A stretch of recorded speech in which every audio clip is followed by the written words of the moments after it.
যদি তুমি মুখেৰে নাম লয় হৃদয়ত যদি ৰূপ চিন্তা কৰা নালাগে তুমি তীৰ্থ ভ্ৰমণ কৰিবৰ কাৰণে নালাগে যাগ যজ্ঞ কৰিবৰ কাৰণে কৰিছা এইটো বেলেগ কথা যদিও কৰা নাই তেতিয়াহ'লে তুমি নাম লোৱা নাম ল'লে গতি পাবা আমাৰ ভক্তি কৰাৰ মেইন উদ্দেশ্য কি আমাৰ ভক্তি কৰাৰ মেইন উদ্দেশ্য হ'ল ঈশ্বৰ প্ৰাপ্তি আমি কেনেকৈ সহজতে আমি ঈশ্বৰক লাভ কৰিব পাৰিম ঈশ্বৰক কেনেকৈ আমি সহজত পাম এই কলিযুগৰ মলমতি মনুষ্যৰ ঈশ্বৰক পোৱাৰ এটাই উপায় আছে তুমি কি কৰা ৰাম নাম লোৱা কৃষ্ণ নাম লোৱা সেইকাৰণে আজি এতিয়া সুখদেৱে যে পৰীক্ষিতক ভাগৱত কথা শুনালে তেওঁতো এটা যজ্ঞ কৰিব পাৰিলেহেঁতেন পৰীক্ষিতৰ কাৰণে এটা যজ্ঞ কৰি দিব পাৰিলেহেঁতেন তেওঁ স্বয়ং ব্যাসদেৱৰ পুত্ৰ সুযোগ্য পুত্ৰ তেওঁতো এটা ডাঙৰ যজ্ঞ কৰি দিব পাৰিলেহেঁতেন বোলে এই পৰীক্ষিত চিন্তা নকৰিবা মই যজ্ঞ কৰি দিছোঁ বোলে তীৰ্থ ভ্ৰমণ কৰিব যোৱা চিন্তা নকৰিবা ক'ব পাৰিলেহেঁতেন কিন্তু কলিযুগৰ মানুহৰ কাৰণে এটা সিদ্ধান্ত দি থৈ গৈছে কি যে কলিযুগৰ লোকসকলে কি কৰিব লাগিব নামত বিশ্বাসী হ'ব লাগিব নাম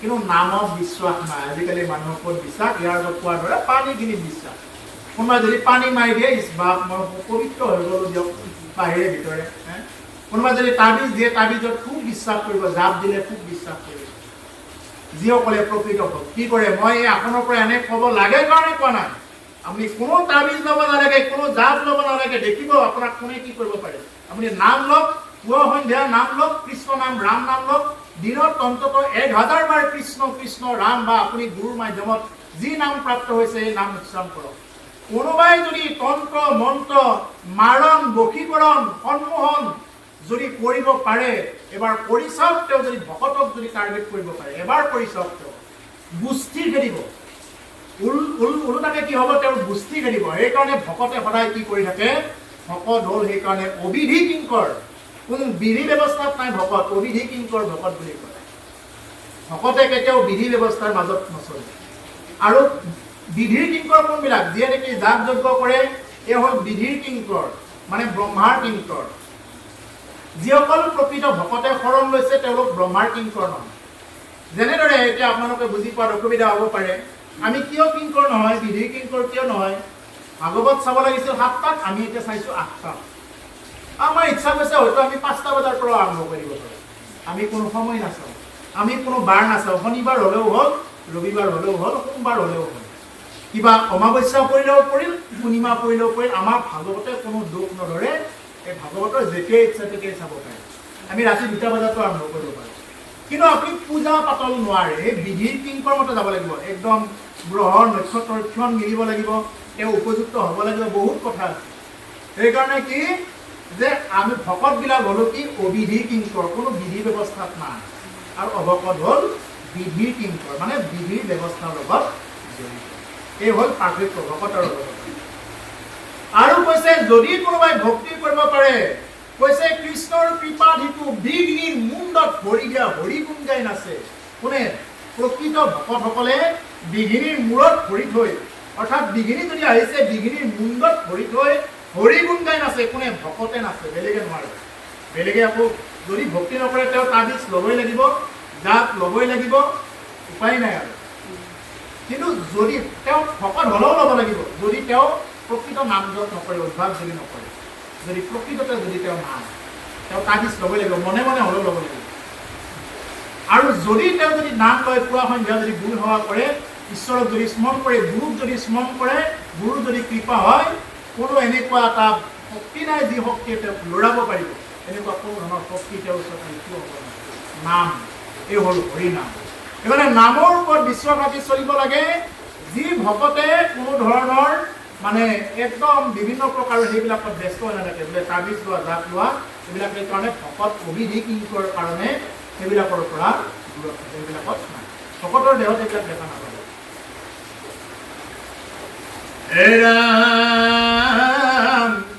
মুখ্যৰ সাধন এইটো জগতৰে হিত লভিলা মুকুতি যিটো তাহাৰো বাঞ্চিত অ নাহি জ্ঞান যাৰ জাতি ধৰ্ম মাত্ৰ কৰে ও নিতে বলি বিশ্ব পাঞ্চ যজ্ঞ আচৰে ও তাহাৰ শ্ৰুতব্য কথা আছে হৰি বিমুখৰ হোৱে ব্যৰ্থে আয়ু পাত। হে নৰপতি, হে ৰাজন, তুমিতো জানা পৰীক্ষিতে এনেকুৱা নহয় পূৰ্বকল পৰীক্ষিতে নাজানি পেলাই প্ৰশ্ন কৰি আছে।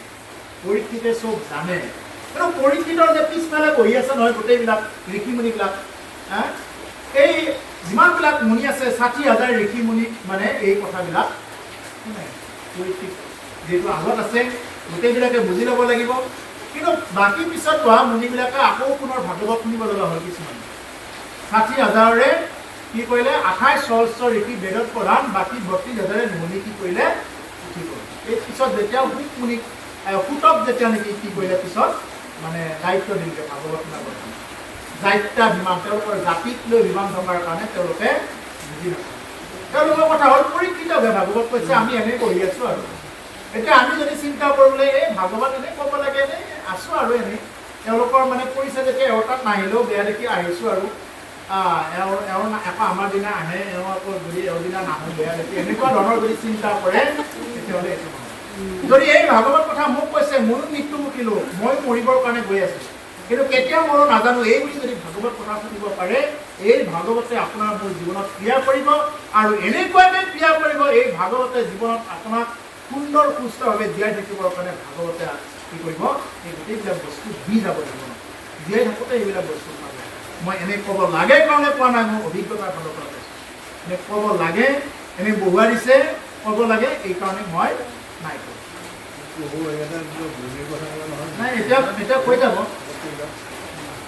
লভিলা মুকুতি যিটো তাহাৰো বাঞ্ছিত, তুমি যি নেকি মুক্তি লাভ কৰিলা সেইবিলাকৰ বাঞ্ছিত, সেইবিলাকেও এইটো আশা কৰে।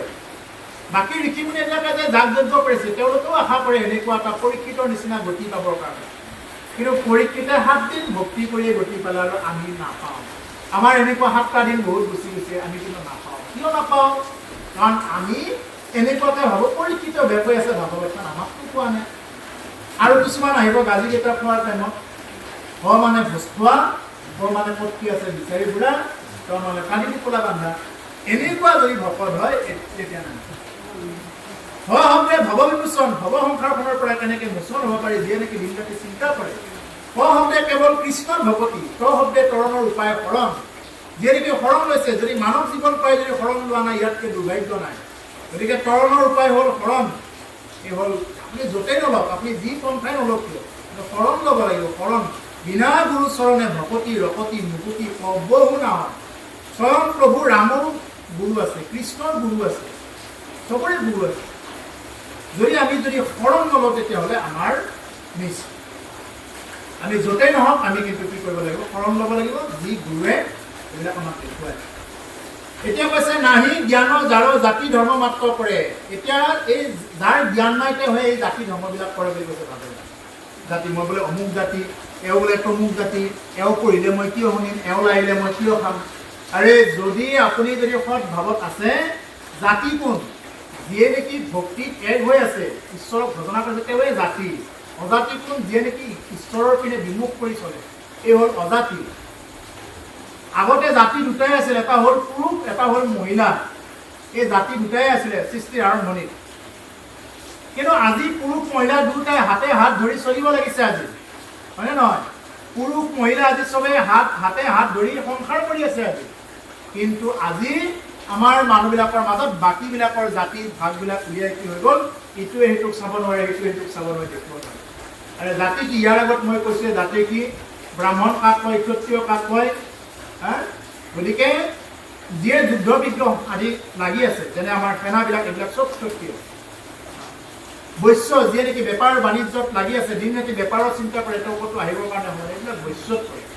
আৰু ক্ষুদ্ৰ হ'ল যিয়ে নেকি কেৱল নিচাযুক্ত দ্ৰব্য খাব, কেৱল ঘুমাব লাগে, আনৰ ভাল চিন্তা কৰাৰ সময় নাই, কেৱল নিজক লৈ ব্যস্ত, এওঁৱেই হ'ল ক্ষুদ্ৰ। আৰু আপুনি যদি হৰি নাম লৈছে, আপুনি যদি মুচিও হয় সুচি হৈ যাব। যদি ভজে গোবিন্দক মুচিও হয় সুচি, যদি নভজে গোবিন্দক সুচিও হয় সুচি। গতিকে যদি আপুনি গোবিন্দক ভজিছে, আপুনি মানে মুচি হৈ থকা নাই, সুচি হৈ আছে। আৰু গোবিন্দক যদি ভজনা কৰা নাই, আপুনি যিমান আপুনি মানে উচ্চ চক্ৰৱৰ্তী গোস্বামী যিয়ে নিলিখক, আপুনি কি হৈ যাব? নিতে বলি বিশ্ব পাঞ্চ যজ্ঞ আছে যে নেকি এইবিলাক মানে এই বলি বিধান আদি কৰি যিমানবিলাক চলি থাকে এইবিলাক আগৰ পৰা যিবিলাক চলি আছে তন্ত্ৰ মন্ত্ৰ যিমানবিলাক চলি আছে এইবিলাক মানে যাৰ জ্ঞান নাই তেনেকুৱাকে কৰে বুলি কৈছে এইবিলাক পাঠতহে কৈছে প্ৰভুসকল এইবিলাক মই নিজে ক'ব যোৱা নাই আজি যিগৰাকী দেৱীক পূজা কৰা হয় যিগৰাকী ভৱানী জগতৰ জননীক পূজা কৰা হয় যা দেৱী সৰ্বভূতেষু মাতৃৰূপেণ সংস্থিতা নমস্তেশ্য নমো নমঃ যিজনী দেৱী সমস্ত জগতৰ জননী মাতৃয়ে জানো সন্তানৰ তেজ খায় তেনেকুৱা মাতৃৰ আগত যদি আপুনি যদি বলি দিয়ে বলি মানে হ'ল কি ত্যাগ কি ত্যাগ কৰিব কথা ছাগলীৰ যিটো আকৰিক স্বভাৱ যদি মোৰ তাত আছে এইটো মই আজিৰ পৰা ত্যাগ কৰিম এটা পাৰ চৰাই যিটো আকৰিক স্বভাৱ মই এইটোহে ত্যাগ কৰিলোঁ পাৰটোৱে য'তে ত'তে বিষ্ঠা ত্যাগ কৰি ফুৰে এনেকুৱা ধৰণৰ যদি মোৰো স্বভাৱ আছে ঘৰত গৈ কথা লগাইছোঁ তাৰ ঘৰত গৈ তাৰ কথা লগাইছোঁ এইবিলাক যাতে হে দেৱী তুমি জগতৰ জননী তোমাৰ আগত মই এইবিলাক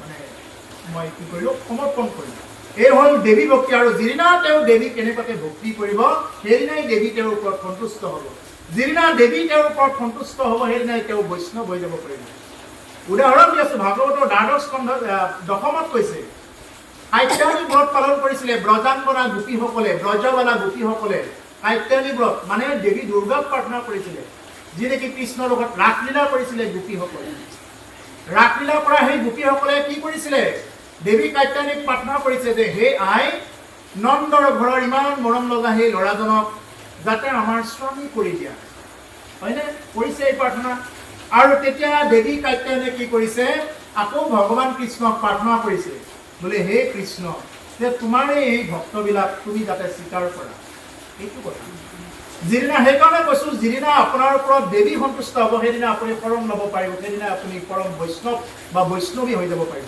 দেৱী স্বয়ং বৈষ্ণৱী বৈষ্ণৱেই ভূ নমো নমঃ বুলি কয় বৈষ্ণৱদেৱী ভাৰতত মন্দিৰ আছে ডাঙৰ মন্দিৰ আছে বৈষ্ণৱদেৱী দেৱাৰীদেৱ মহাদেৱ শিৱকো তেওঁ স্বয়ং তেওঁতো বৈষ্ণৱৰ অগ্ৰগণ্য গতিকে সেইকাৰণে যিদিনা তেওঁৰ ওপৰত সদাশিৱ সন্তুষ্ট হ'ব সেইদিনা তেওঁ বৈষ্ণৱ হৈ যাব পাৰিব এনেই তেওঁ বৈষ্ণৱ হ'ব নোৱাৰে সদাশিৱ সন্তুষ্ট হ'ব লাগিব কালি সন্তুষ্ট হ'ব লাগিব তেওঁৰ ওপৰত সেইদিনা তেওঁ বৈষ্ণৱ বা বৈষ্ণৱী হৈ যাব পাৰে নহ'লে নোৱাৰে গতিকে সেইকাৰণে প্ৰভুসকল এই বলিটো হ'ল বলি মানে ত্যাগ আমি যাতে জীৱনত যিমানবিলাক মানে বস্তু আছে সেই বস্তুবিলাক আমি ত্যাগ দিব পাৰোঁ ত্যাগ কৰিব পাৰোঁ নহ'লে আমি যদি তেনেকুৱাকৈ অমাত জীৱ জন্তুক যদি আমি তেনেকুৱাকৈ কৰোঁ আজি কিছুদিন আগত মোবাইলত পালোঁ আমাৰ চিপাঝাৰ চাইডে ইমান মানে হাজাৰ হাজাৰ কথা ছাগলী এনেকুৱাকৈ দিছে মানে দেখি বুকু কঁপি গৈছে এনেকুৱা কৰিব নালাগে আমি সমস্ত জীৱৰ হত্যাৰ বিৰোধী আমি কোনো ধৰ্মৰ বিৰোধী নহয় কোনোবাই পূজা কৰি আছে কৰিব পাৰে দেৱী পূজা কৰিছে কোনোবাই বলি দিছে বলি কি দিব কোমোৰা দিয়ক কিবা দিয়ক এই যে কুঁহিয়াৰ দিয়ক কিন্তু বলি মানে যদি আপুনি যদি জীৱ এটা কাটিব যায় অমাত জীৱ এটা যদি কাটিব যায় কি হয় এইবিলাক শাস্ত্ৰত ভালকৈ লিখা আছে খুব ভালকৈ লিখা আছে যদি বিশ্বাস নহয় নৰক বৰ্ণনা চাই ল'ব তাত কি লিখা আছে কপি যাব ভাগৱতৰ এই তৃতীয় স্কন্ধৰ অনাদি পাতনত চাব আৰু তৃতীয় স্কন্ধৰ কপিল দেৱতী সংবাদত চাব যদি পঢ়াজনৰো সাহস থাকিব লাগিব শুনাৰো সাহস থাকিব লাগিব দিল কপি যাব বুলি কয় অনাদি পাতনত গতিকে সেইকাৰণে এইবিলাক কৰিব নালাগে বলি কাটিব নিলে তেতিয়া ছাগলীটোৱে কি বুলি কয় জানে ছাগলীটোৱে কয় মই ঘাটেইডাল খাওঁতেই মোৰ ইমান কষ্ট জীৱনত মোৰ মৃত্যু ইমান ভয়ানক হ'ল মই সাধাৰণ ঘাঁহ বন কেইডাল খাই থাকোঁ মই কাকো হিংসা নকৰোঁ তোৰ যে কিমান কষ্ট হ'ব তই এবাৰ চিন্তা কৰ সেইকাৰণে আমি যিমান দেখা পাইছোঁ যিসকলে মানে ডাইৰেক্ট মানে সেই কামটো কৰে নহয় তেওঁলোকৰ মৰণ চাব মই যিসকলক যিমানখিনি দেখা পাইছোঁ মই তেওঁলোকে অভিজ্ঞতাৰ পৰা চাব মৰণ চাব ভালকৈ গৈছে গতিকে সেইকাৰণে জীৱ বলি কেতিয়াও দি ঈশ্বৰক সন্তুষ্ট কৰা নাযায় কোনো ঈশ্বৰ সন্তুষ্ট নহয় কোনো ঈশ্বৰ কেতিয়াও সন্তুষ্ট তাহাৰ চুতব্য কথা আছে সংখ্যাত হৰি বিমুখৰ হৈ ব্যৰ্থ আয়ুপাত গতিকে এইবিলাক শুনিবলগীয়া কথা অসংখ্য আছে বুলি কৈছে শুনিবলগীয়া কথা অসংখ্য আছে এতিয়া এই 2 ঘণ্টা বা 1 ঘণ্টা সময়ত আমি বলি কথা শেষ কৰিব নোৱাৰোঁ বহুত আছে শুনিবলগীয়া কথা কিন্তু কৈছে হৰি বিমুখৰ হৈ ব্যৰ্থ আয়ুপাত যদি হৰি বিমুখ হয় হৰি এইপিনে বহি আছে মই বিমুখ কৰি এইপিনে মুখখন কৰি আছোঁ বোলে ক'ত আছে হৰি নহ'ব হৰিৰ ফালে সন্মুখ হৈ চলা তেতিয়াই দেখিবা তোমাৰ জীৱন ধন্য হ'ব তোমাৰ ওপৰত সমস্ত দেৱ দেৱী সেইদিনা সন্তুষ্ট হ'ব আপুনি চাব ৰাৱণৰ এনেকুৱা সন্তুষ্ট আছিল ৰাৱণৰ ওপৰত যদি ৰাৱণে কয় শনি তই এইটো চাইডত নহয় এইটো চাইডত মানে শনিয়ে নিজে আহে যদি ৰাহু কেতু কয় ৰাহু কেতু তই এইটো বেলেগ চাইডত ঘূৰি আছা মোৰ মানে যিটো নেকি হিত হয় এইপিনেহে আহা বুলি ক'লে ৰাৱণৰ হিতৰ পিনে আহে এটা ধমকিও দিব নালাগে একবাৰ কেৰাকে চাই দিলেই শনিয়ে বুজিয়ে পায় স্বয়ং সদাশিৱ ৰাৱণ আছিল শিৱ ভক্ত সেই সদাশিৱই প্ৰসাদ খাবৰ কাৰণে তেওঁ নিজে আহিব লাগিছিলে পূজা ল'বৰ কাৰণে আৰু ব্ৰহ্মাই বেদ পাঠ কৰিবৰ কাৰণে নিজে আহিব লাগে যদি অকণমান অহাত দেৰি হয় ৰাৱণে একদম ধমকি দিয়ে আৰু সেইজন ৰাৱণৰ কি হৈছে ৰাৱণৰ ওপৰত সমস্ত দেৱ দেৱী সন্তুষ্ট থকাৰ পিছতো এজন সন্তুষ্ট নাই সেই ৰাৱণৰ ওপৰত কোন সন্তুষ্ট নাই ৰাম সন্তুষ্ট নাই যাৰ ৰামে সন্তুষ্ট নাই সমস্ত দেৱ দেৱীক আপুনি তন্ত্ৰ মন্ত্ৰৰে সন্তুষ্ট নকৰক বা কিয় যদি আপোনাৰ জীৱনত ৰাম কৃষ্ণ যদি সন্তুষ্ট নহয় কোনো যিমান কৰক নিষ্ফল যিমানে কৰি নেদেখুৱাওক যিমান তান্ত্ৰিক নহওক ৰাতি 1-2 বজাত যদি যিমানে তন্ত্ৰ সাধনা নকৰক আপুনি ভূত পেটতে জন্মগ্ৰহণ কৰিব যদি ভূতৰ সাধনা কৰে গীতাত কৈছে এইবিলাকত যিয়ে যি সাধনা কৰে সেই স্থানেই লাভ কৰিব গতিকে সেইকাৰণে যদি আমি পুৰুষোত্তম ভগৱান কৃষ্ণৰ যদি সেই স্থান দৰ্শন কৰিব লাগে বা তেওঁক যদি পাব লাগে আমি তেওঁৰে আৰাধনা কৰিব লাগে এতিয়া আজি আমাৰ শিৱৰাত্ৰিৰ ক্ষেত্ৰত আমি ক'ব গৈছোঁ শিৱৰাত্ৰিত এনেকুৱা এটা কথা চলে এতিয়া শাওণ মাহ আহি আছে বলবমৰ নামত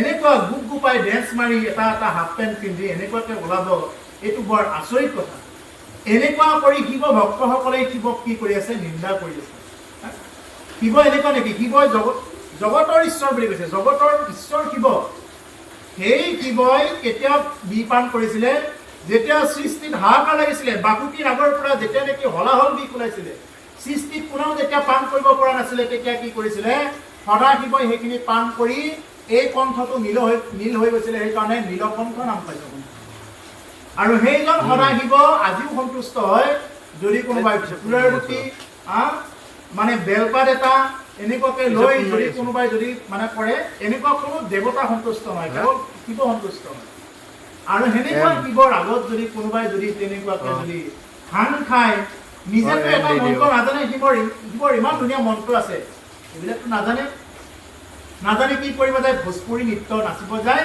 আৰু ভাং খাই মোবাইলত দিয়ে আটাইতকৈ আমাৰ নাকটো কাটি যোৱাৰ নিচিনা লাগে যেতিয়া নেকি ভাং খাই ষ্টেটাছ দিয়ে মোবাইলত এনেকুৱা বেয়া লাগে যে আমাৰ সনাতন ধৰ্ম কোনফালে গতি কৰি আছে এনেকুৱাই আছিল নেকি দেৱানীদেৱ মহাদেৱ শিৱ যি শিৱ ঈশ্বৰ কৃষ্ণৰ পিছতে দ্বিতীয়জন ভাল লগা তেওঁৰ গাটো ইমান ভাল লাগে ভস্ম ধূলা শিৱই কিয় সানি লৈছিল জানে যাতে গাত অহংকাৰ নহওক নিজৰ গাটোক লৈ চেহেৰাক লৈ যাতে অহংকাৰ নহওক আমি পাৰিমনে ভস্ম ধূলা সানি থাকিবৰ কাৰণে সেইজন সদাশিৱই ভস্ম ধূলা সানি লৈছিলে যাতে গাত অহংকাৰ নহওক এই দক্ষ যজ্ঞৰ কথাত আছে এইবিলাক ভাগৱতৰ ৪ৰ্থ স্কন্ধতে আছে শিৱ দক্ষৰ বিৰুদ্ধে দক্ষ আহিছে স্বয়ং সদাশিৱই ধ্যান কৰি আছে ৰাম নামক ধ্যান কৰি আছে ৰাম নাম লৈ শিৱই আৰু দক্ষই আহি পেলাই কৈছে বোলে মই আহোঁতে থিয় হৈ দিয়া নাই কিয় থিয় হৈ দিয়া নাই অহংকাৰী মানুহ তাতে শিৱ দক্ষ বিৰুদ্ধ হৈ লাগিছিল নে শিৱই ৰাম নাম কিয় লয় কাৰণ তেওঁৰ আন এটা নাম হ'ল ৰামেশ্বৰম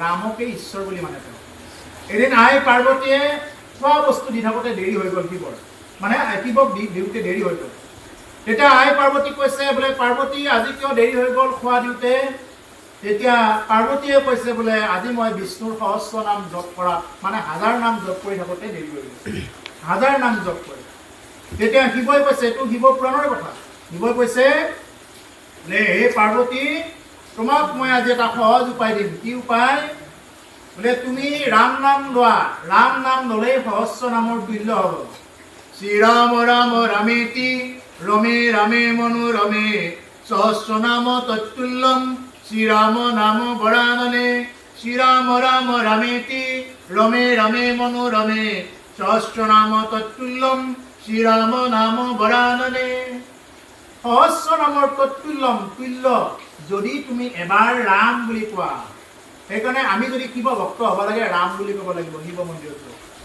ৰা বুলি ক'লে ভিতৰৰ পৰা বায়ুটো বাহিৰলৈ যায় ম বুলি ক'লে উট দুটা কপত খাই যায় বায়ুটো বাহিৰলৈ যায় মানে পাপবিলাক বাহিৰলৈ যায় ম বুলি কোৱাৰ লগে লগে পুণ্য আহি জমা হৈ যায় সেইকাৰণে ৰাম ৰাম যিমান পাৰি উচ্চাৰণ কৰি থাকিব লাগে ৰাম বুলি ক'লে আমাৰ পাপবিলাক নষ্ট হ'ব সেইকাৰণে প্ৰভুসকল ৰাম নাম জপ কৰিব লাগিলে ৰাম নাম জপ কৰিলেই শিৱই কি হৈ যায় সন্তুষ্ট হৈ যায় এতিয়া স্বয়ং ৰাৱণে নিজে স্তোত্ৰ উলিয়াইছে শিৱ স্তোত্ৰ যতাস্তবী গলজ্জল প্ৰবাহ পাবিতস্থলে গলে বলম্বিতাম ভুজঙ্গতুন্দ মালিকম দমদ্দমদ্দমদ্দমন্নিনাদবদ্দমৰ্ভয়ম সকাৰ চন্দ্ৰতাণ্ডবম তনুতুনা শিব শিবম। এইটো কোনেও নাগায়। শিৱ ভক্তসকলে কিহত গায়? শিৱকে অপমান কৰি কেৱল গায় গাঞ্জা খাই মুগ্ধ হয়া নাচে বোলা। শিৱই কি কেৱল ভাঙে খাই থাকে? শিৱই কি নাম জপ নকৰে? এনি টাইম নাম জপ কৰি থাকে যিজন সদা শিৱ। যতঃপতা সম্ভ্ৰমণ ভ্ৰমণ নিলিম্প নিৰ্ঝৰি বিলুৰবি শিৱল্লৰি বিৰাজমান মুদ্ধনি ধগৎ ধগৎ ধগৎ জলল্ললাট পত্ৰ পাৱকে কিশোৰ চন্দ্ৰশেখৰে ৰতি প্ৰতীক্ষণম মম। কিন্তু এই মন্ত্ৰবিলাক নাওৰাই আওৰাব নোৱাৰে, কাৰণ পাপীৰ মুখত এইবিলাক নাম কেতিয়াও নাহে। কৰ্পূৰ গৌৰম কৰুণাৱতাৰম ইমান সুন্দৰ স্তোত্ৰ আছে। সেইকাৰণে আমি মহাদেৱ শিৱক আমি তেনেকুৱা গাঞ্জা খোৱা বুলি আমি নাভাবোঁ। আমি কি বুলি লওঁ? শিৱক যদি আপুনি পূজা কৰে আপুনি শিৱক গুৰু বুলি লওক। দেখিব আপুনি কম দিনত বৈষ্ণৱ হৈ যাব পাৰিব। এনেকুৱা বৈষ্ণৱ হৈ যাব পাৰিব আপোনাৰ ওপৰত আৰু মানে কোৱা টানে হৈ যাব। শিৱক গুৰু বুলি লওক। যদি আপুনি ভৱানীক পূজা কৰিছে সেই দেৱীক কওক যে আপুনি যিজন ঈশ্বৰৰ কৃপাত, কাৰণ তেওঁ মায়া দেৱী, তেওঁৰ মায়াৰে আমি আছোঁ এতিয়া। এই মায়া দেৱী যিদিনা আপোনাৰ সন্তুষ্ট হৈ যাব আপুনি মায়াৰ পৰা ঊৰ্ধ্বগামী হৈ যাব পাৰিব। এইবিলাক চব মায়া দেখা পাব। সেইকাৰণে প্ৰভুসকল এইবিলাকৰ মূল বস্তুৱে হ'ল হৰি নাম। নাম জপ কৰক, নাম জপেহে এইবিলাক কি কৰিব? শুদ্ধ কৰিব। দিনত হইলে ধন কুটুম বৰ চিন্তা কৰে, নিৰ্দস্তি আলাপনে ৰাত্ৰি আয়ু হৰে। ও মিছা বিষয়ক মাত্ৰ কৰে অভিলাষ, সেইটো নেদেখে নৰে আপোনাৰ বিনাশ। দিন বহিলে ধনৰ কুটুম্বৰ চিন্তা কৰে। দিনত কেৱল ধন, ক'ত পাই টকা পইচা। ৰাতিপুৱা উঠিল নে কোনোবাই যদি দাখন লৈ গৈছে, কোনোবাই কোদালখন লৈ যাব, কোনোবাই অফিচত যাব, কোনোবাই স্কুলত যাব, বিভিন্ন প্ৰকাৰৰ এইবিলাক। সদায় এইটোৱে চিন্তা কেনেকৈ মই ঘৰখনত ধন টকা পইচা দিব পাৰোঁ। আৰু কৈছে ধন কুটুম্বৰ চিন্তা কৰে। আলহী আহিব যেতিয়া মই আকৌ বজাৰৰ পৰা আকৌ মাছ আনিব লাগিল, মাংস আনিব লাগিলে, এইবিলাকত আহিব। বোলে বজাৰ কৰিব লাগিলে, এইবিলাক চিন্তা যেতিয়া কৰিব ধৰিলে তেওঁৰ আয়ুসবিলাক এনেকৈ হৰণ হৈ গ'ল। অৱগতৰ কথাটো বেলেগ, কিন্তু ভকত হৈ যদি তেওঁ মাছ মাংস খাই থাকে এইটোৰ পৰা খুব সাৱধান। মাছ মাংস এইবিলাকৰ পৰা দূৰত থাকিব লাগে যিমান পাৰি দেই ভক্তসকল। মই এইটো আদেশ কৰা নাই, এইটো মই মানে অভিজ্ঞতাৰ ফালৰ পৰা কৈছোঁ। যিমান পাৰি মাছ মাংস কণী এইবিলাক বস্তু বাদ দিব লাগে। এইবিলাক আমাৰ খোৱা বস্তু নহয়। আমি যদি বিজ্ঞানৰ ভিত্তিটো চাওঁ, মাংসহাৰী প্ৰাণীবিলাকৰ খাদ্য নলীডাল গোটেই চুটি, যাতে খাদ্যটো মাংসখিনি খাই দিয়াৰ লগে লগে পাকস্থলীত পৰে। আমাৰ খাদ্য নলীডাল বহুত দীঘল, অকোৱা পকোৱা। মাংসহাৰী প্ৰাণীবিলাকৰ নখবিলাক জোঙা বুলি আমি পঢ়ি পাইছোঁ, কিন্তু শাকহাৰী প্ৰাণীবিলাকৰ আমাৰ নখবিলাক এনেকুৱা জোঙা নহয়, আমাৰ চেপেটা। দাঁতবিলাক জোঙা সিহঁতৰ, আমাৰবিলাকতো চেপেটাহে, জোঙা নহয়। সিহঁতে পানীটো পি খায়, মানে চেলেকি খায়। আমিতো চেলেকি নাখাওঁ, হয় নহয়? আমিতো পিহে খাওঁ। গতিকে সেইকাৰণে আমি কি কৰিব নালাগে, বিজ্ঞানৰ দৃষ্টিৰ পৰাও আমি কি কৰিব নালাগে, মাছ মাংস এইবিলাক পাৰিলে খাব নালাগে। আৰু ধৰ্মৰ দৃষ্টিৰ পৰাও খাব নালাগে। আমি যেনেকৈ জীয়াই থকাৰ ইচ্ছা কৰোঁ, এটা ছাগলীও জীয়াই থকাৰ ইচ্ছা কৰে। চাবচোন কিমান কান্দে। অলপতে আমাৰ ওচৰে পাজৰে এখন মানে এনেকুৱা এখন মানে বিয়া গৈছিলে, খাহী ছাগলী কেইটামান কাটিবৰ কাৰণে আনিছে। ৰাতি 10 মান বজাত গৈ মই ছাগলীকেইটাৰ পিনে চাইছোঁ, ছাগলীকেইটাই কান্দি আছে। এনেকুৱা বেয়া লাগিছে যেন উপায়ো নাই। এতিয়া কি কৰিম? এতিয়া আমাৰতো উপায় নাই। আমি যদি সেইটো সময়ত যদি আমি ক'ব যাওঁ দৰকাৰ হ'লে ওলোটাই আমাক মাৰি দিব, আমি ক'ব নোৱাৰোঁ। কিন্তু উপায়ো নাই যে আমি সেইকেইটাক কিবা কৰিব পাৰিম। কিন্তু ঈশ্বৰ স্মৰণ কৰিছোঁ, তোমালোকৰ ভাল হওক, ঈশ্বৰ স্মৰণ কৰিছোঁ। সেইকাৰণে আজি মই পাঠত পঢ়ি আছোঁ, চকু পানী বোৱাই আছে সেই ছাগলীকেইটাই। সেইকাৰণে প্ৰতিটো জীৱৰ জীয়াই থকাৰ ইচ্ছা আছে। আপোনাৰ মোৰ যেনেকুৱা জীয়াই থকাৰ ইচ্ছা আছে, এটা অমাত জন্তুৰ জীয়াই থকাৰ ইচ্ছা আছে। চাবচোন এটা পৰুৱা এটাক আপুনি পিছফালে এটা আঙুলি দি চাব, সি পলাই থাকিব। কিয়? সি মৰিবৰ কাৰণে আছে, বাচিবৰ কাৰণে আছে, বৃদ্ধি পাবৰ কাৰণে আছে। আমিও মৰিব নিবিচাৰোঁ।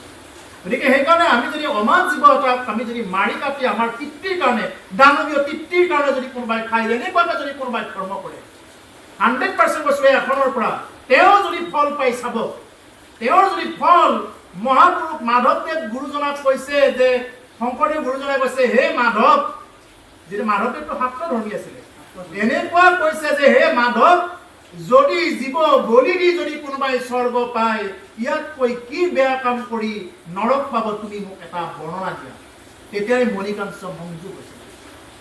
সেইকাৰণে আমি অন্য জীৱ যিমানবিলাক ভকত আছো, ইয়াত ভকত যিসকল ভক্তিৰ লগত জড়িত চবেই ভকত, ভক্তিৰ ভাগৱতৰ লগত যিয়ে জড়িত চবেই ভকত, ঈশ্বৰে কৃপা কৰিছে, নহ'লে আহিব নোৱাৰে।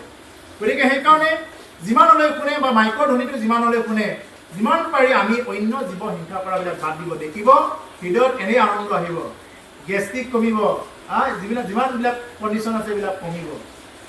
মাছ মাংসবিলাক আমি কি কৰিব লাগে, দূৰতে ৰাখিব লাগে, এইবিলাক খাব নালাগে। পাৰিলে দেই, পাৰিলেহে কৈছোঁ, এনেই আজিৰ পৰা খাব নালাগে। আৰু বেলেগ পাঠকে এইবিলাক নকয়, দেখোন আহি পেলাই এইবিলাক খাব ধৰিলে পাকতহে কৰিলোঁ নেকি, এনেকুৱা নহয়।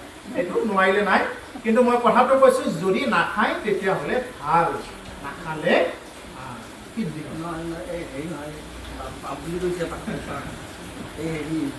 এতিয়া মই এখন বৰ মস্ত এখন বিয়া পাতি লৈছোঁ, মই যদি 5টা কাহি নাপাৰোঁ, মই কেনেকৈ বিভিন্ন ঠাইৰ পৰা মই এইটো মই আৰু মনেতে কৈছোঁ, এইকাৰণে কলিৰ প্ৰভাৱ, কলিৰ প্ৰভাৱ। এতিয়া আমি জানো, আমি চবেই জানো যে এইটো কৰিব নালাগে। এতিয়া মই মাছ দিয়াৰ কাৰণে বহুত বন্ধু বান্ধৱ নাহিল, এখাল মান কৈছে বোলে মাংসই দিয়া নাই। এইটো কলিৰ প্ৰভাৱ। আৰু অসুৰসকলতো আহে নাই, মামাৰ বংশকেইটা তেওঁলোকে মাংস নহ'লে নাযায়। এতিয়া এইটোৱে কথা, কলিৰ প্ৰভাৱ এইবিলাক যে আমি জানো। এতিয়া পাঠকে আহি ক'ব নালাগে ধৰ্ম কাক কয়, অধৰ্ম কাক কয়। মই আহি পেলাই বা কোনোবা এজন পাঠকে আহি ক'ব নালাগে। আমি ধৰ্ম কাক কয় আমি সৰুৰ পৰা ডাঙৰলৈ চবেই জানো, আৰু অধৰ্ম কাক কয় আমি সেইটোও জানো। অ ধৰ্ম ক জানো মই, তথাপি প্ৰবৃত্তি নাই, অধৰ্মত নিবৃত্তি নহয়। ধৰ্মক জানো কিন্তু প্ৰবৃত্তি নাই, পাবৰ কাৰণে ইচ্ছা নাই, কৰিবৰ কাৰণে ইচ্ছা নাই। আৰু অধৰ্ম কি জানো, এইটো কিন্তু এৰিব নোৱাৰো। এতিয়া এইটো এৰিব নোৱাৰো, আমাৰ অৱস্থাটো হৈ আছে এইটো। জানো যে এইটো যে দিব নালাগে আমি জানো, কিন্তু দি আছো, কণ্ডিশ্যন বহুত দি আছো। সেইবোৰ মানে এই হ'ল কলিৰ প্ৰভাৱ। এই কলিৰ প্ৰভাৱৰ পৰা দুৰ্যোধনক ভগৱান কৃষ্ণই কৈছে, হে দুৰ্যোধন, 5জন পাণ্ডৱৰ কাৰণে অন্ততঃ 5খন গাঁও দিয়া, বাকীখিনি তোমালোকে উপভোগ কৰা। দুৰ্যোধনে কৈছে, বিনা যুদ্ধে বেজীৰ আগত যিমানখিনি মাটি উঠে, ইমানখিনি মাটিও মই নিদিওঁ, এইবুলি কৈছে। এতিয়া ভগৱান কৃষ্ণ কৈছে, দুৰ্যোধন তুমি জানানে যে এইটো যে তোমাৰ যে অন্যায় হ'ব, অধৰ্ম বুলি জানানে নাজানো? দুৰ্যোধনে কৈছে বোলে এইটো মই অধৰ্ম বুলি জানো, কিন্তু মই মানিব নোৱাৰো। ধৰ্ম কাক কয় এইটো জানো যে ইহঁতক 5খন গাঁও দিলে ধৰ্মই হ'ব, কিন্তু মই নিদিওঁ আৰু কি কৰা। গতিকে সেইকাৰণে আমাৰ মানুহক এইটো শিকাব নালাগে। ধৰ্ম কাক কয় আমাৰ অসমৰ মানুহক বিশেষকৈ শিকাব নালাগে, এইটো চবেই জানে সৰুৰ পৰা ডাঙৰলৈ, কিন্তু এতিয়া আমি মানিব নোৱাৰো। তাৰমানে এনেকুৱা অৱস্থাত পৰিছে, যেনেদৰে বলি দিবলৈ অনা ছাগলী কেইটাৰ ভিতৰত সিহঁতক গছৰ পাত খুৱাই ৰাখিছে, জানে যে সিহঁতৰ মাজৰ পৰা এটা এটাকৈ কাটি আছে, কিন্তু সিহঁতে তাৰ পৰা পলাবও চেষ্টা নকৰে। ৰছাডাল টানিলে কিজানিবা অকণমান ৰছাডাল ছিঙিয়েই যায়, জানো কোনোবাই ৰক্ষাই কৰে, কিন্তু এইটো চেষ্টাও নাই। কাটিবলৈ অনা যিবিলাকে বেপাৰী হয়, বেপাৰীবিলাকে যেতিয়া কাটি থাকে, কাৰোবাক 1 পোৱা লাগে, 2 কেজি লাগে, 3 কেজি লাগে, দি আছে, কিন্তু যেতিয়া সময় আহিব সিহঁতৰ এটা কাটিব, কিন্তু সিহঁতক গাছৰ পাত দি ৰাখিছে, খাই আছে ধুনীয়াকৈ বিন্দাছ, পলাবৰ কাৰণে ইচ্ছাও নাই। ব্ৰইলাৰ বেপাৰীবিলাকক লক্ষ্য কৰিব, ব্ৰইলাৰবিলাক কাটে, সিহঁতকতো বান্ধিও নথয়, কাৰণ বেছি দৌৰিব নোৱাৰে, এৰিয়ে দি থৈ দিয়ে। তাৰ পৰা কাৰোবাক 1 পোৱা লাগে, 2 কেজি লাগে, কাটি আছে, কিন্তু ব্ৰইলাৰ কেইটা তাতে দানা দি ৰাখিছে, তাতে বহি ঘুমাই আছে, কিন্তু তাৰ পৰা পলাবও চেষ্টা নকৰে। কিজানি তাৰ গালতে অকণমান কিবাকে যদি সুৰুঙা এটা পাই যায়, তাতে লুকাই থাকিলে কিজানি ৰক্ষাই পায়, কিন্তু এইটো চেষ্টাও নাই। ঠিক তেনেদৰে আমাৰ মানুহবিলাকৰো আমাৰ এইটো চেষ্টা নাই যে অমুকা মৰিল, অমুকৰ যে এইবিলাক বিলয় বিপত্তি হৈ আছে, আমি যে এইবিলাকৰ পৰা কৰিব লাগিব, এইটো চেষ্টাও আমাৰ নাই। কিন্তু আমি চবেই জানো ধৰ্ম কি, আজি পাঠকে আহিও ক'ব নালাগে, আমি চবেই জানো অধৰ্ম কি জানো, কিন্তু আমি কৰিব নোৱাৰো। এতিয়া এইটোৱে আমাক খাই তুলি মাৰিছে। আৰু কৰিব পৰা কৰি দিব কেতিয়া, যদি আজিৰ দৰে যদি কোনোবাই কৃষ্ণ কথা যদি বাৰ বাৰ শ্ৰৱণ কৰে, এনেকুৱা নহয় যে আমি এটা তিথিতহে আমি ভাগৱত শুনিম, এনেকুৱা নহয় যে আমি কাতি মাহতহে শুনিম, এনেকুৱা নহয়। আমি যদি এনেদৰে শুনাৰ অভ্যাস কৰোঁ, আজিকালি ইউটিউবত ইমান ধুনীয়া সুবিধা হৈছে, যদি এনেদৰেও যদি আমি কৃষ্ণ কথা শুনিব পাৰোঁ, এইবিলাকৰ দ্বাৰাই আপোনাৰ মোৰ জীৱনত ক্ৰিয়া কৰিব, আৰু তেতিয়া দেখিব যে আধ্যাত্মিকভাৱে আপুনি কিমান সবল হ'ব। আপুনি খাব পাৰে নিমখ ভাত, চাব আপুনি হাঁহি মুখে থাকিব পাৰিব, আৰু খাব পাৰে আপুনি বিভিন্ন প্ৰকাৰৰ সুস্বাদু ব্যঞ্জন খাব পাৰে, কিন্তু আপুনি হাঁহিব নোৱাৰিব। আজিও বহুত মানুহ হাঁহিব নোৱাৰে, ক'লা হাঁহি মাৰিব নোৱাৰে, মুখখন ক'লা কৰি থাকে। তেওঁৰ কি অভাৱ? টকা পইচাৰ অভাৱ নাই, তেওঁৰ গাড়ী নাই নে ঘৰ নাই নে কি নাই, তেওঁৰ পৰিয়াল নাই কি নাই, চব আছে, কিন্তু হাঁহিব নোৱাৰে। কিয় নোৱাৰে? তেওঁৰ আধ্যাত্মিকতাৰ অভাৱ। এই আধ্যাত্মিকতাৰ অভাৱ যাৰ থাকিব, সেই মানুহে যিমানেই ভিটামিন নাখাওক, মিনাৰেল নাখাওক, এণ্টি অক্সিডেণ্ট নাখাওক কিয়, তেওঁ কোনো ধৰণৰ একোৱেই কাম নকৰিব। সেইকাৰণে কি কৰিব লাগে? নাম লওক, ধুনীয়াকৈ শুই থাকক, এটা ভগা চিগা ঘৰতে শুই থাকক কিয়, বা আপুনি বিল্ডিঙতে শুই নাথাকক কিয়, আপুনি সুখত থাকিব পাৰিব। আৰু যদি আপোনাৰ নাম সাধনা নাই, চব নিষ্ফল, এইবিলাক একো কাম নাই। ৰাম পূজা নমস্কাৰ ধ্যান সমস্তে দুষ্কৰ, হৰি গুণ নাম ধৰ্ম মহাসুখ কৰ। ৰাম স্ত্ৰী বাল্য বৃদ্ধ সমস্ততে অধিকাৰ, চাণ্ডালক কৰে নামে তেখনে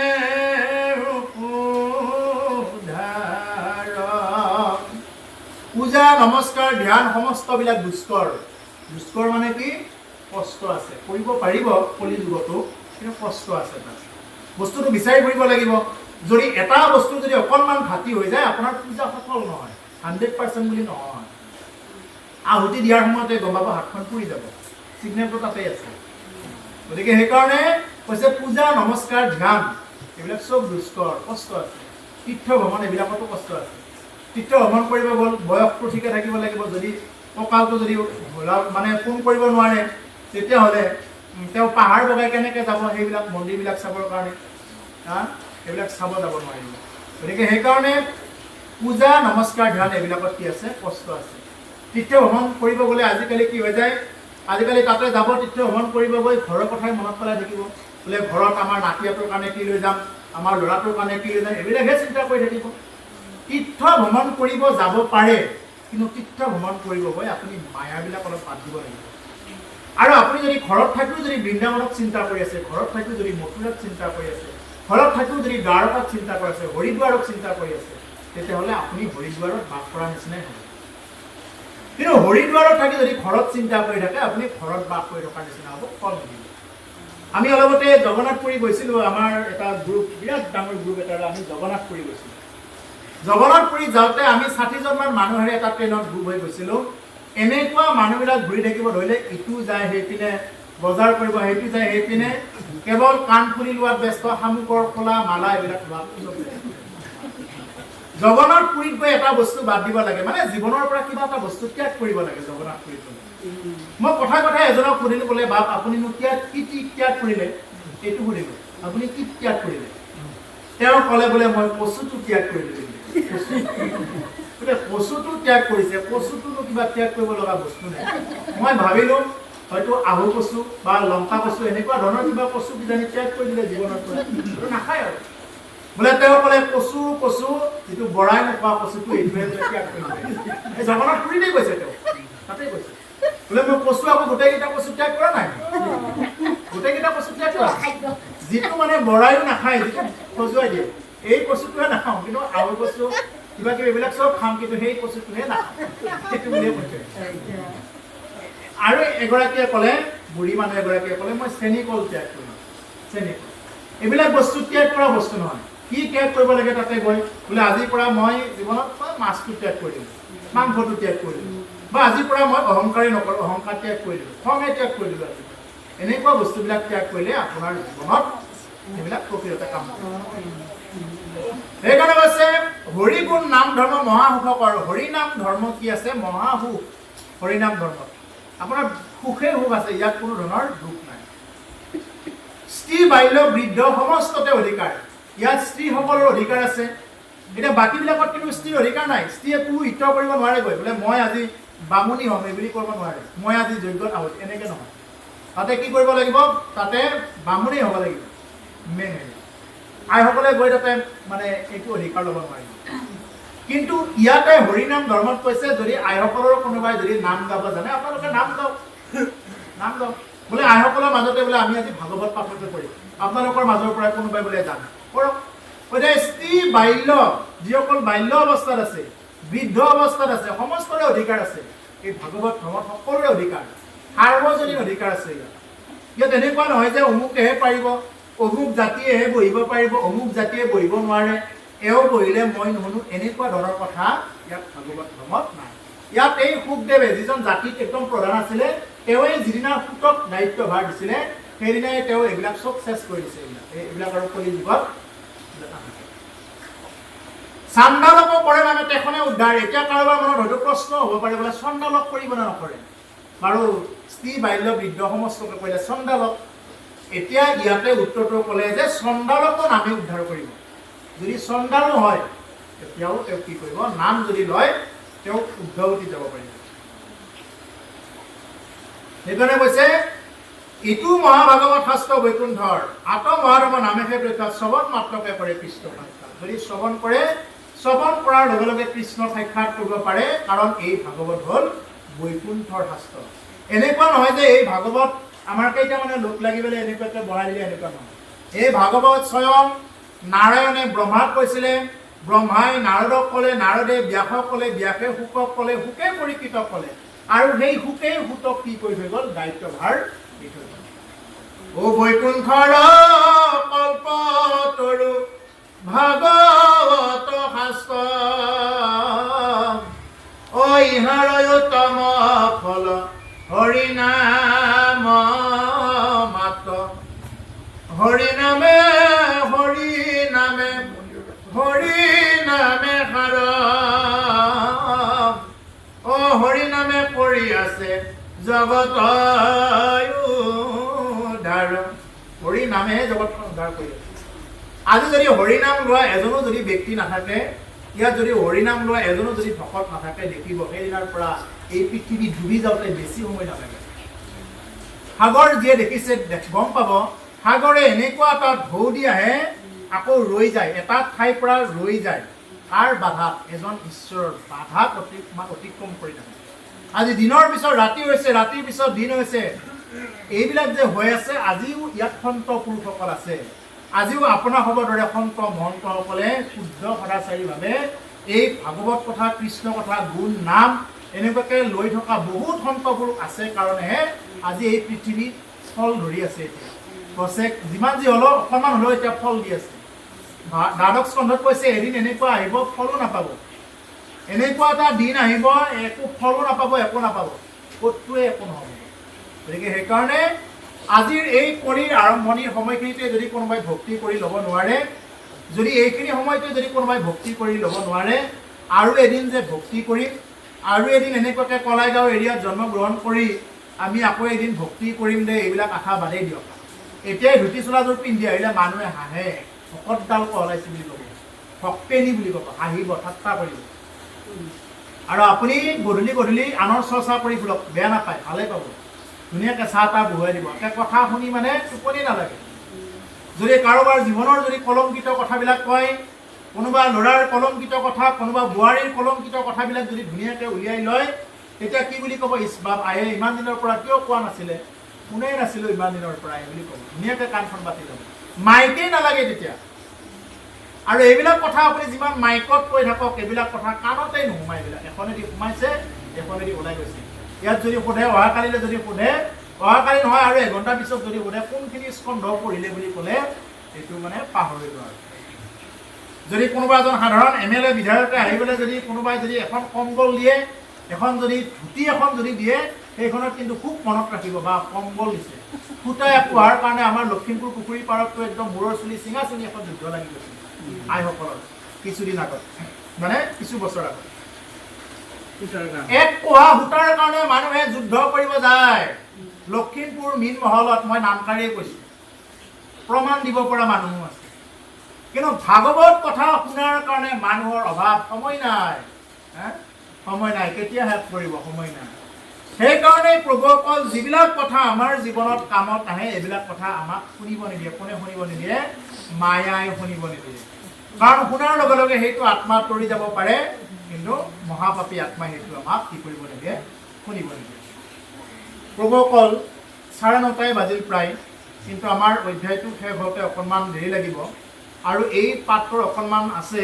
এই মানে এই লাইনটো যাবৰ কাৰণে যদি এৰিব লাগে আপোনালোকে মোক এটা ছিগনেল দিব কিন্তু যিহেতু মই মানে খৰখেদাকৈ নাযাওঁ লাহে লাহে গৈ থাকোঁ সেইকাৰণে মই মানে নিবেদন কৰিছোঁ যদি দেৰি হোৱা বুলি ভাবে আপোনালোকে এটা মোক মানে ছিগনেল দি দিব দেৰি হৈছে নেকি যদি দেৰি হৈছে অনদিনাৰ সময়ত কৰি তেতিয়াহ'লে আপোনালোকে এটা ছিগনেল দি দিব আমি বেছি সময় নকৰোঁ আমাৰ অধ্যায় নপৰিলেও ৰাখি দিব পাৰি একো কথা নাই কিন্তু অনিচ্ছা কৰি আমি যাতে নুশুনো মানে যিখিনি ইচ্ছা থাকে সেইখিনি যাতে আমি শুনি লওঁ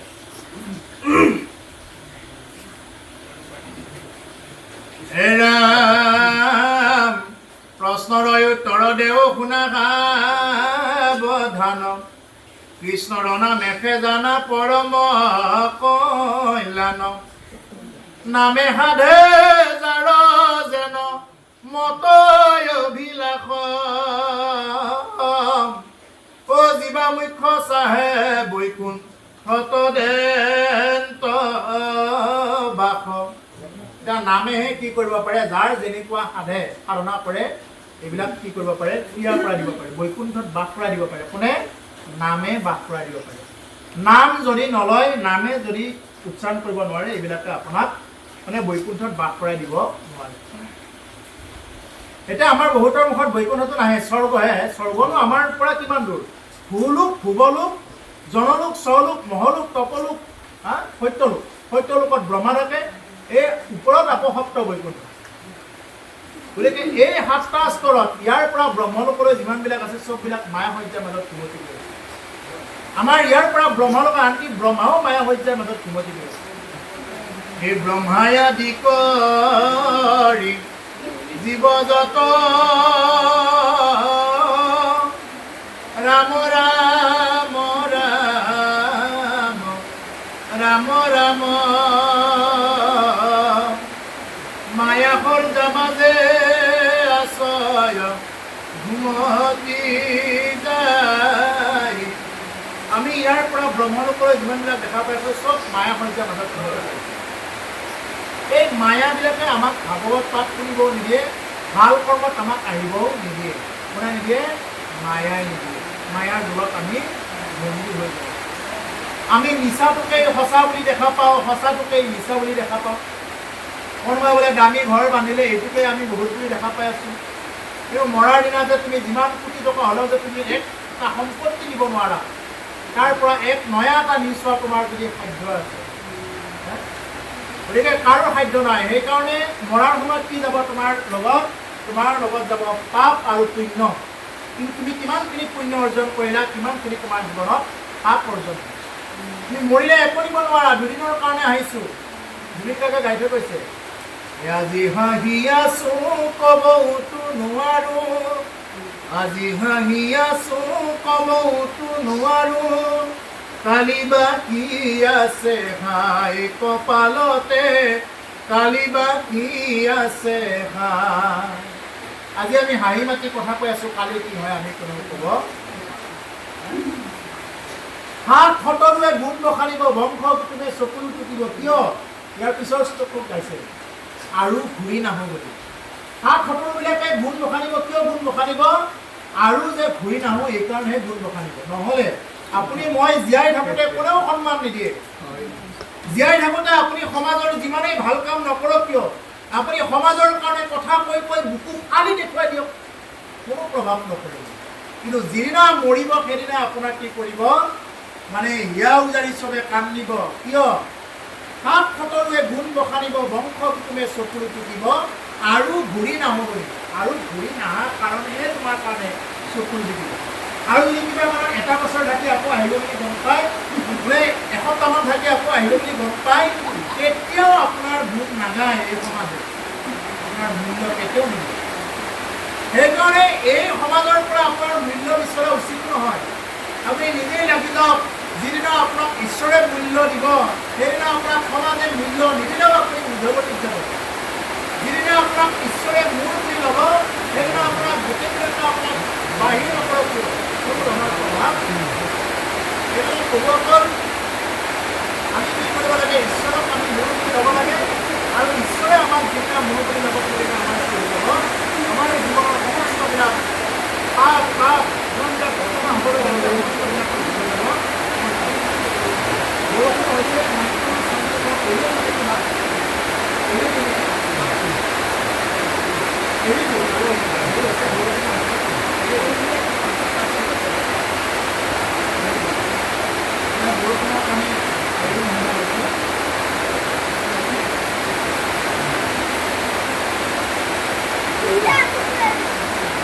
কৃষ্ণ প্ৰভুসকল বৰষুণৰ কাৰণে সৰু কথা ক'ব নোহোৱা এনেকুৱা বহুত দিগদাৰ হৈ যায়।